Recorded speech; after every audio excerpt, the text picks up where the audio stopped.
Immunotherapy has garnered significant attention in recent years as a tool for cancer treatment.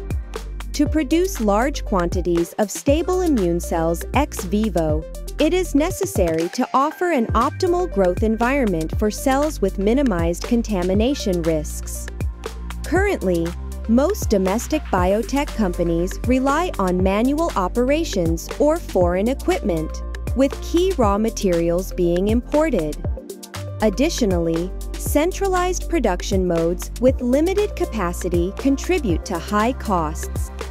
To optimize the production process, the Industrial Technology Research Institute has developed the automated closed-loop immune cell manufacturing platform.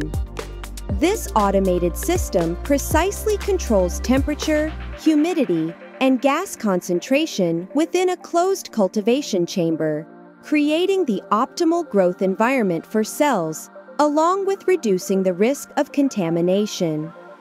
The team has also modularized key processes to enhance flexibility and integrated self-developed QMS-grade serum-free culture medium and biomimetic knobby magnetic beads.